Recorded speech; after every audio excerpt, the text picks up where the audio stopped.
El tema es ética en el ministerio pastoral y aunque muchos de los ejemplos evidentemente que voy a usar son ejemplos de, de problemas en la tradición católica, los problemas lamentablemente eh, no son exclusivos de la Iglesia Católica. ¿Cuántos vieron la película? Spotlight, ¿verdad? Que recibió el Oscar a la mejor película del año 2016. Y sencillamente, si alguien tuviese alguna duda de la relevancia del tema que vamos a abordar, pues puede ver la película. La crisis del abuso sexual de menores en la Iglesia Católica, tomándola simplemente como un ejemplo. No es el único problema ético en las comunidades de fe, pero como un ejemplo paradigmático de los graves problemas éticos y psicológicos también que se dan en las organizaciones religiosas y que son problemas no solamente, yo creo que es muy importante que no son problemas solamente de unos individuos, sino que son problemas de carácter sistémico.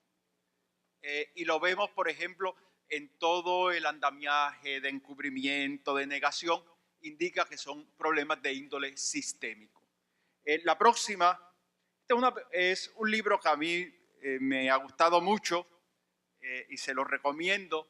University Ethics es un libro del profesor Jim Keenan de Boston College.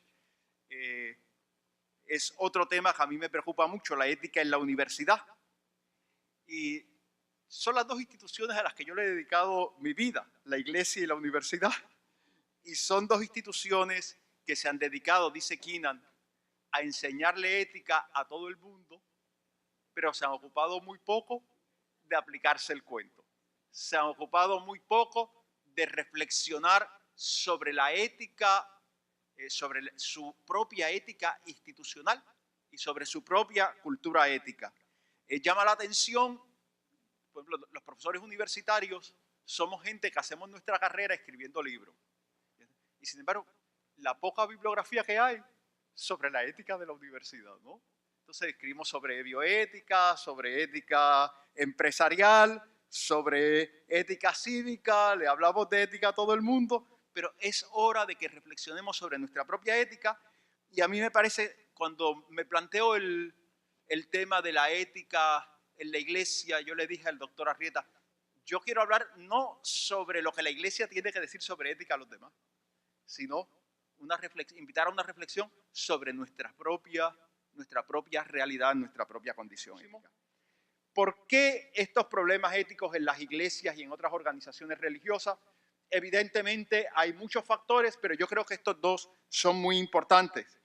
Uno es que estamos habituados o hemos estado habituados a una cultura de la deferencia y del privilegio, como ha pasado también con otras organizaciones, como pasó en otro tiempo con la medicina, con los políticos, y la deferencia y el privilegio no solamente son intrínsecamente perversos, sino que se prestan ¿a qué? Al abuso de poder. Se prestan al abuso de poder. Y segundo lugar, la ética se ha dado por supuesta en la iglesia y existe muy poca reflexión sistemática sobre la ética del ejercicio ministerial y sobre la ética organizacional de las iglesias y otras instituciones. Yo di una conferencia sobre este tema con mucho más tiempo hace unos meses en Estados Unidos, en la Universidad de Seattle, y como parte de la preparación hice una búsqueda en internet de escuelas ministeriales, de programas de Master of Divinity. Hay algunas instituciones que sí tienen, sobre todo algunas protestantes, pero por ejemplo en los seminarios católicos todavía no he encontrado el primero, seguramente está allá afuera y yo no lo he encontrado, pero no he encontrado el primero que tenga un curso de ética ministerial. Por lo tanto, los seminaristas estudian ética sexual, bioética, cómo es la ética a todo el mundo. Pero no se aprende a pensar sistemáticamente sobre las situaciones difíciles, comprometidas, que se encuentran en el ministerio y para las que hay que tener herramientas para la deliberación. Muy rápidamente quiero definir cómo voy a estar utilizando los términos. El término ética, por ética que voy a entender en esta presentación. No quiero agotar, por supuesto, el debate sobre qué es la ética. Uso el término ética para referirme a los valores, principios y virtudes morales que son necesarias para el ejercicio apropiado y fructífero del ministerio en las iglesias y en otras comunidades de fe, así como a la reflexión sistemática sobre la conducta apropiada en dicho ministerio. Y por ministerio que voy a entender, la palabra ministerio todos sabemos etimológicamente, hoy nos ha hablado mucho de las etimologías, etimológicamente ministerio, el ministro es uno que sirve. Minister, el menor de dos, magister, el mayor.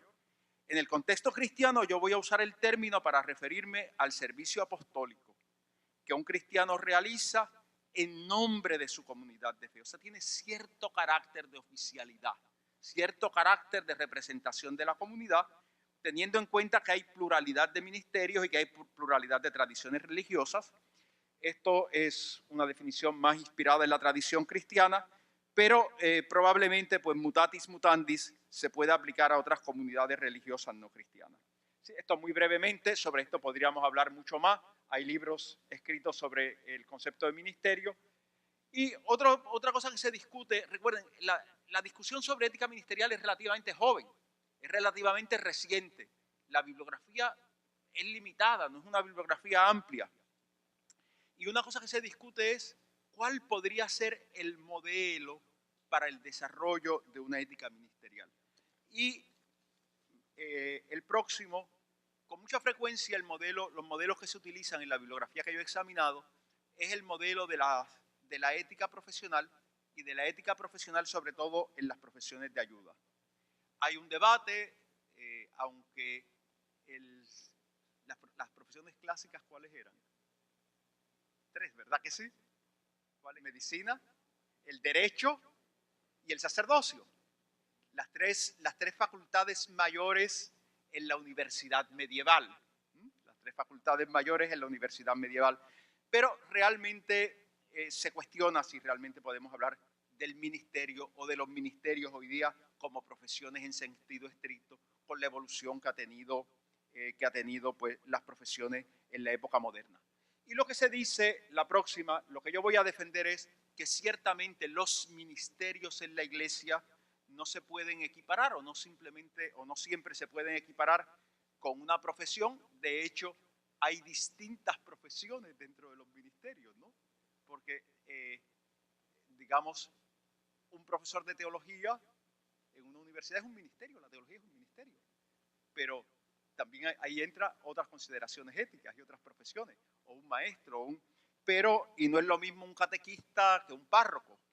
Pero yo creo que hay suficiente analogía, que hay unas analogías que son importantes, que nos permiten utilizar la ética profesional, sobre todo la ética de las profesiones de ayuda, como un modelo para articular, para ir desarrollando una ética ministerial. Y en mi opinión, estas son las principales analogías. El ministerio, cualquier ministerio requiere cierto nivel de conocimientos y destrezas. Evidentemente no es lo mismo el nivel de conocimientos o los mismos conocimientos que se requieren para ser catequista de primera comunión que para ser catedrático de teología o para ser pero cierto nivel de conocimiento sí hace falta, ¿verdad? El ministerio, y esto para mí es muy importante. Recuerden, ¿qué significa ministro? Servicio. El ministerio es una relación de servicio. ¿Y cuál es su bien intrínseco? ¿Cuál es el bien intrínseco del ministerio? Es el bien espiritual integral de la persona o de la comunidad que busca y recibe cuidado pastoral. Ese es el bien intrínseco. Esa es su razón de ser. Eso es lo que le da sentido. Y por lo tanto, otro elemento es que la relación ministerial, como todas las relaciones de ayuda, es una relación asimétrica. ¿Qué quiere decir asimétrica? No es malo que sea asimétrica. La relación entre padres e hijos, ¿cómo es? Así. La relación que tenemos los profesores con nuestros estudiantes, ¿cómo es? Y la de los médicos con simétrica, ¿verdad? Es asimétrica, ¿no? Sí, cuando el doctor Frontera yo voy allá y él me da psicoterapia y esas cosas, pues es una relación asimétrica, ¿no? Y cuando voy a pagar es más asimétrica todavía, pero este, si yo me meto con esto, no se preocupe que somos grandes amigos, ¿verdad? Y es una relación basada en la confianza. En las relaciones asimétricas, ¿sobre qué parte recae la mayor responsabilidad y el mayor deber? Sobre la parte más fuerte. Y en la iglesia a veces podemos caer en las iglesias en esta ilusión, no, si es que somos todos hermanos, esto es una familia. Ojo, el contexto religioso no disminuye la simetría. Por el contrario, puede que, claro, por si yo me presento revestido de poder divino, ¿eso disminuye la simetría? No, todo lo contrario, ¿verdad? Todo lo contrario. Es decir, y yo creo que en este sentido es una responsabilidad muy grande, ¿no? ¿Cuáles son las conductas impropias en el ejercicio ministerial? Por supuesto que no voy a hacer el elenco completo porque no quiero que nos quedemos aquí esta mañana. A mí me gustaría llegar a cenar esta noche. Pero uno de los libros que es un libro de texto que se usa bastante en Estados Unidos, viene de la tradición protestante, son dos teólogos bautistas. Ellos dicen que la mayor parte de las acciones impropias en el ministerio tienen que ver con la sexualidad, con el dinero y con el poder. Yo creo que eso no es solo en el ministerio, ¿verdad? Pero cierto, pero yo como profesor universitario, ¿con qué tienen que ver? Bueno, pero dicen estos autores, la próxima, ahora sí, dicen estos autores una cosa muy interesante, que a mí me pareció muy interesante. Ellos vienen, por supuesto, como les dije, de la tradición bautista, pero señalan que los tradicionales votos de la vida religiosa, que los votos que hacemos los religiosos en la tradición ascética católica, ¿no? Responden precisamente, quieren responder a esas tres tentaciones, que son los votos de ¿qué? Castidad, pobreza y obediencia, ¿no? Y yo creo que se pueden reinterpretar para un ministerio plural. Si me pasa la próxima, así es como propongo que se pueden, pienso que se pueden reinterpretar. La castidad no es sinónimo necesariamente de celibato, sino que lo que requiere es que se viva la sexualidad de una manera como sana, responsable, amorosa, de acuerdo al propio estado de vida. Por lo tanto, y eso requiere unos límites, lo que llaman en inglés unos boundaries adecuados, ¿verdad? Y recuerden, todos nosotros somos seres sexuados. Hay que reconocer nuestra sexualidad y reconocer que somos seres sexuados y tener sentimientos sexuales no es malo. Es malo negarlo porque nos engañamos a nosotros mismos. Y una cosa son sentimientos y otra cosa son conductas sexuales. En el contexto ministerial, en el contexto de las relaciones asimétricas, las conductas sexuales, ¿qué son? Son impropias. Son impropias, completamente impropias. ¿Por qué? Claro, porque no es relación entre ¿qué? No es relación entre iguales. Hay el peligro de ¿qué? De manipulación, hay el peligro, ¿verdad? Por lo tanto, castidad no es celibato, pero castidad sí, y todos dentro de nuestro estado de vida. Pobreza, ¿qué quiere decir? No quiere decir vivir en la miseria, pero un espíritu de ¿qué? De desprendimiento, de austeridad. Y recuerden, los bienes que administramos no son nuestros. Por lo tanto, responsabilidad en el uso y posesión de los bienes materiales y solidaridad con los pobres. Y obediencia en un contexto cristiano sería fidelidad ¿a quién? Al Señor, al Evangelio, ¿no?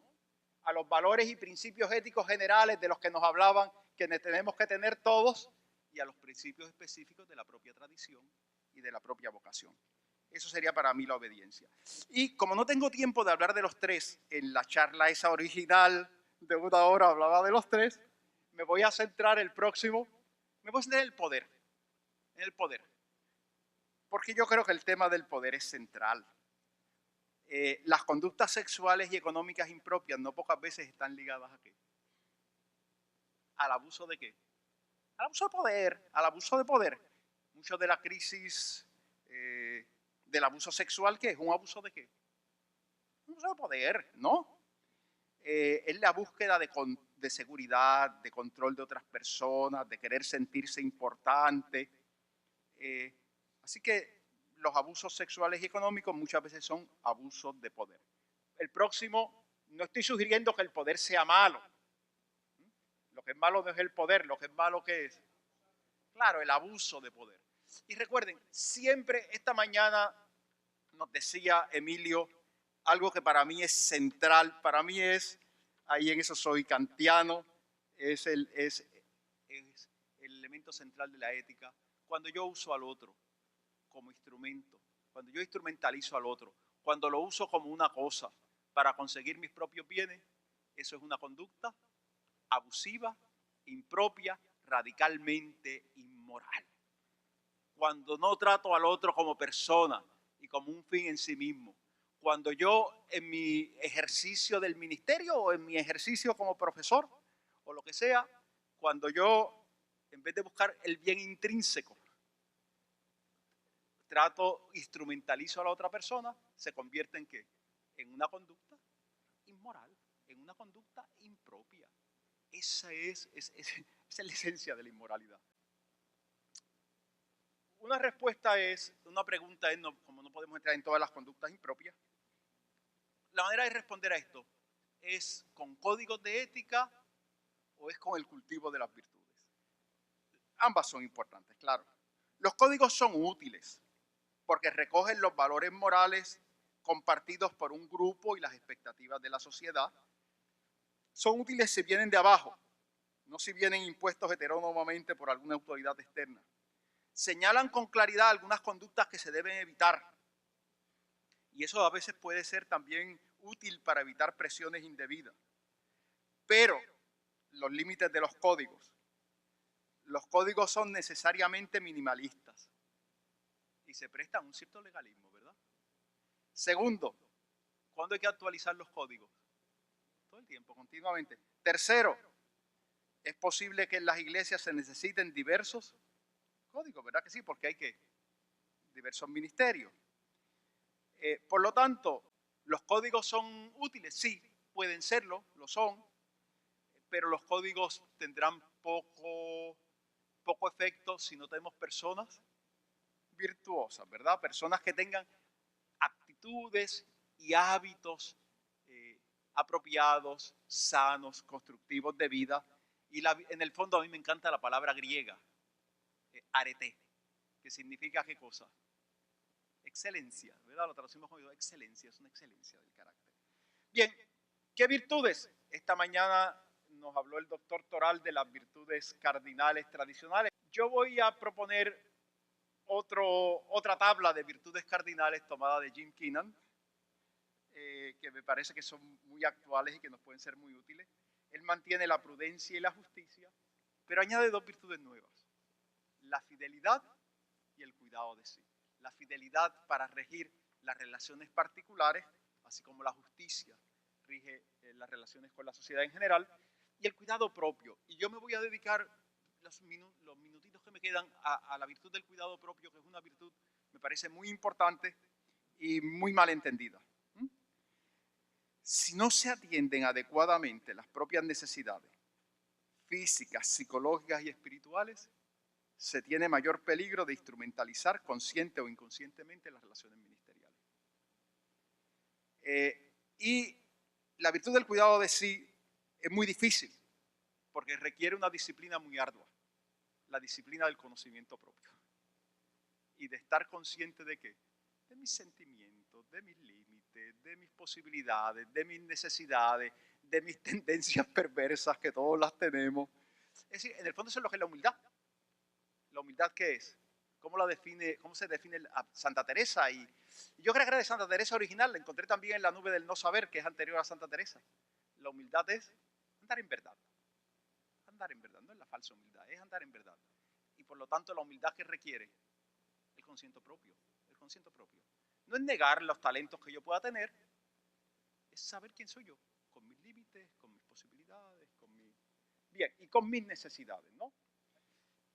Yo creo que en el ministerio hay que cuidar la propia vida espiritual, con la oración, con el examen de conciencia diario, con el acompañamiento espiritual, según la propia tradición, los sacramentos. Nuestra salud psíquica. Si usted es una persona, por ejemplo, si está casado, atender su matrimonio, su familia. Los religiosos, que atendamos nuestra vida comunitaria. Hace falta tener amistades, y amistades que no sea la gente con quien yo trabajo pastoralmente. Tener otras amistades fuera, en las que haya un plano de igualdad, recreación, pasatiempos sanos.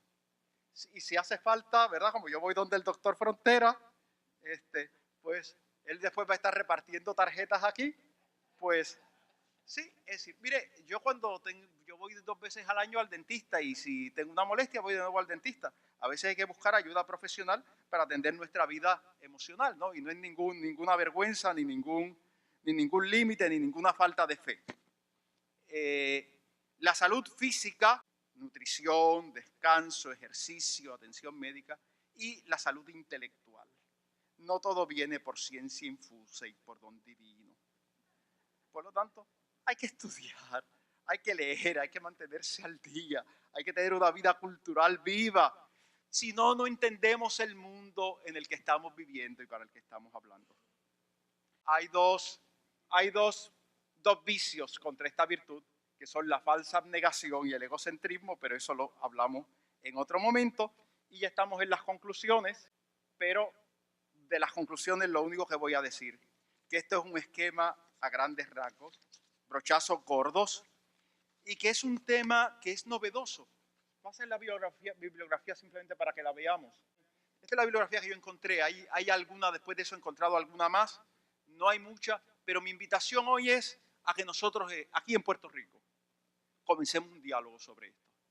Y comencemos un diálogo que sea ecuménico, interreligioso, porque esto nos interesa a nosotros en las iglesias, pero le interesa también a la sociedad.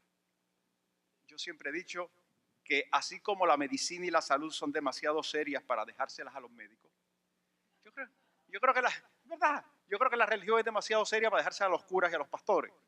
Es algo en lo que necesitamos involucrar a quién, a toda la sociedad. Bueno, pues muchas gracias y gracias por su paciencia.